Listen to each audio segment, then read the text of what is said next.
Mesdames et messieurs, coursiennes et coursiens, chers amis, la cérémonie des vœux 2021 n'a pas pu avoir lieu, comme beaucoup d'événements d'ailleurs, depuis un an. C'est donc sous une forme inhabituelle que je m'adresse à vous. L'année qui vient de s'écouler a été marquée par une crise sanitaire mondiale inédite, dont les conséquences économiques et sociales ont été et sont encore particulièrement dures pour les populations. Virus, confinement, quarantaine, masques, distanciation, vaccins inespérés, des mots malheureusement devenus bien trop coutumiers. 2020 aura été une année de difficultés, de mesures liberticides, d'adaptation, d'incertitudes, de souffrances pour certaines et certains d'entre nous touchés de plein fouet par la crise sanitaire et ses conséquences. Et je veux ici avoir une pensée pour ceux qui nous ont quittés en cette année 2020 et dire que nous avons le regret de n'avoir pas pu les accompagner et entourer leur famille comme elles le méritaient. Marie-Françoise Quilleret, Placide Daniel, Francis Guiron, Bruno Boursicot sont de ceux-là. Nous venons également d'apprendre le décès de René Guilherme, survenu bien trop tôt, à l'âge de 78 ans, le samedi 16 janvier. J'adresse au nom des coursiennes et des coursiens et en mon nom propre mes sincères condoléances à la famille. Je veux vous remercier pour le comportement exemplaire et votre civisme durant les périodes de confinement et de couvre-feu. Depuis le début de cette crise, il a fallu nous adapter. Écoliers, professeurs, nouveaux modes de travail, de façon de communiquer, nouveau monde économique, monde de la santé, monde du loisir et de la culture. Tous ont appris dans l'urgence à travailler différemment. J'en veux pour preuve les adaptations permanentes pour essayer de garder une vie sociale, culturelle ou associative. Programmation, annulation, programmation, tout change rapidement. La vie sportive a connu aussi beaucoup d'incertitudes, de reports, d'annulations. Tout le lien social joué par ces associations s'en est trouvé affecté. Il faut rendre hommage aux services de santé, aux services publics, dans les collectivités, les écoles, les transports, qui ont constamment soutenu les personnes en difficulté et fait honneur à leur mission. La commune de Lecourt a pleinement joué son rôle dans cette crise sans précédent. Soutien dans la mise en place d'équipements de sécurité, avec la distribution de masques, visite ou appel téléphonique aux personnes isolées ou familles en difficulté. Et également accueil des enfants de soignants durant le premier confinement. Soutien également avec l'aide de Questenberg Communauté aux entreprises et commerçants durement touchés par la crise sanitaire. Je veux aussi remercier toutes celles et ceux qui se sont investis totalement dans la solidarité et l'aide aux plus exposés ou isolés. 2020 aura aussi été une année d'espoir et d'élan nouveau. Plus que jamais, entraide, partage, bénévolat, solidarité, coopération ont retrouvé tout leur sens. Je pense également à nos services municipaux, personnel administratif, technique et scolaire, et je profite de ce moment pour les remercier et saluer leur engagement au service des coursiennes et des coursiens durant cette crise.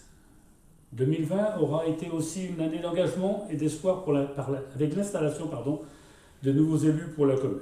En mars dernier, vous avez accordé à la liste municipale que je conduisais votre confiance dans le programme construit et proposé par cette équipe en partie renouvelée. Merci de nous avoir choisis pour présider aux destinées de notre commune jusqu'en mars 2026. Je vous promets de tout faire pour ne pas vous décevoir. Le nouveau conseil municipal installé dans des conditions inédites aura à cœur de continuer dans la transparence à poursuivre ce travail engagé.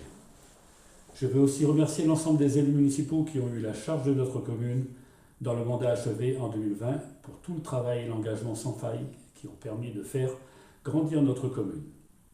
Soutenus par cela par des personnels dont la compétence et l'engagement professionnel sont sans faille et que je remercie encore ici. Nous aurons à cœur de continuer à faire de Lecourt cette commune que nous aimons tant pour son dynamisme, sa richesse associative et sa qualité de vie. En parlant de dynamisme, j'en profite pour faire un point sur l'état civil de 2020. Nous comptons 11 naissances, 4 décès, ce qui nous fait un solde positif de 7 personnes. En urbanisme, 4 permis de construire ont été délivrés pour des maisons d'habitation. Si nous devions avoir un regret pour cette année 2020, c'est bien sûr de ne pas avoir pu organiser le repas annuel de nos seniors. Je sais que comme moi, vous êtes tous attachés à ce moment de rencontre et d'échange. Dans un souci d'égalité, les délégués du CCAS ont décidé aussi de ne pas offrir de cadeaux de Noël aux plus de 75 ans. Pour compenser cela, nous organiserons cette année, bien entendu dès que la crise sanitaire se sera améliorée, une journée exceptionnelle pour tous nos aînés. Et pour les plus de 75 ans qui ne pourront pas participer à cette journée, ils se verront remettre également un cadeau exceptionnel pour Noël 2021. Qu'en est-il de nos projets ? 2020 a vu s'achever l'aménagement de notre bourg.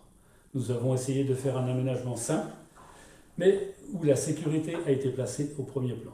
C'est pour cela que la commission voirie a proposé de réduire la vitesse dans le cœur de l'agglomération à 30 km/h. Le conseil municipal a ensuite validé à l'unanimité cette proposition. Dans un autre domaine, la rénovation du restaurant scolaire a démarré au début des vacances d'été. Malheureusement, la Covid a provoqué beaucoup de retard et nous espérons une ouverture pour la prochaine rentrée scolaire de septembre 2021. En 2020, nous avons viabilisé 4 lots de terrain à construire rue du Cosquet. La commercialisation de ces lots a été très rapide, puisque ces terrains ont été vendus en 4 jours via le Bon Coin. Le service technique a par ailleurs été équipé d'un nouveau tracteur. Alors, pour 2021, on verra le lancement de plusieurs chantiers. Tout d'abord, comme je vous l'ai indiqué ci-dessus, la poursuite et la fin de la rénovation du restaurant scolaire. Ensuite, le conseil municipal a validé la création d'un city park, d'une aire de jeu pour les enfants et d'une aire de fitness pour les adultes. Tous ces équipements seront installés en lieu et place du terrain de tennis qui n'a plus vu de petites balles jaunes depuis très longtemps. La rentrée de septembre verra également le démarrage de la construction d'un vestiaire pour les joueurs de foot. Pour ce dernier équipement, le démarrage est bien entendu conditionné par l'obtention de subventions auprès de nos partenaires financiers habituels, c'est-à-dire l'État, le département et exceptionnellement, cette fois-ci, la FIFA. Le coût de ce bâtiment est estimé aux alentours de 350 000 €, soit environ un reste à charge de 70 000 € pour la commune. Pour finir, un projet de lotissement de 8 lots pourrait peut-être voir le jour afin de favoriser l'arrivée de nouveaux Coursiens et de continuer la belle dynamique démographique de notre commune. Ce projet n'en est encore qu'à l'état d'embryon. Il doit d'abord être examiné en commission urbanisme et ensuite validé par le conseil municipal.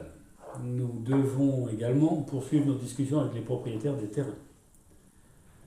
Côté voirie, il a été décidé de rénover la route de Prisiac, allant du Calvaire jusqu'en bas de Kercabiron, ainsi que de la route de Coquilly dans son ensemble. Cela représente 4 km de voirie pour un coût d'environ 130 000 € avec un reste à charge de 90 000 € pour la commune. Un projet de parc éolien privé est à l'étude sur notre commune. Il se situe sur ce qu'on appelle la ligne de chasse entre la Croix-Rouge et la Louisiane. Le conseil municipal, dans sa majorité, a validé le projet. Vous trouverez des informations complémentaires dans le bulletin municipal. Je voudrais parler d'un tout dernier point avec vous. Dans notre profession de foi des dernières élections municipales, nous émettions le vœu de créer un commerce multi-activités. Pour cela, nous nous étions engagés à vous consulter avant de lancer le projet. Aussi, vous trouverez dans ce bulletin municipal un questionnaire multiple. Soyez nombreux à nous répondre. Votre avis nous intéresse. Plus il y aura de réponses, plus nous sentirons investis dans ce projet structurant pour la vie de notre commune. Une autre information, qui n'est pas du ressort de la commune, mais qui va nous impacter fortement, le département va faire des travaux de rénovation et d'agrandissement du pont de Molac. La circulation sera totalement interrompue pendant 4 mois, à compter du début avril 2021. La largeur de voirie de ce nouveau pont sera portée à 5,50 m. Mais il n'y aura pas de passage piéton. Dommage. Concernant cette rénovation, j'aurais aimé que les élus de Lecourt et l'Arré soient consultés par les services du département. Hélas, ça n'a pas été le cas. Cette année 2020 aura donc mis nos nerfs à rude épreuve.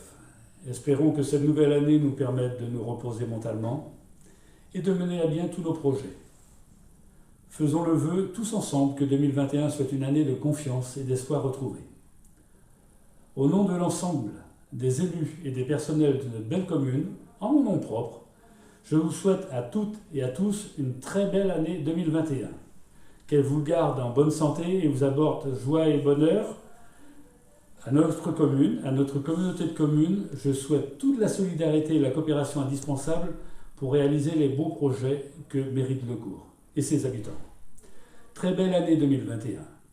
Que dire de 2020. Faut-il jeter cette année aux oubliettes? Moi, plutôt, je pense qu'il faut la classer dans les inoubliables. Bonne année 2020 à tous, 2021 pardon, à tous. Surtout, prenez bien soin de vous.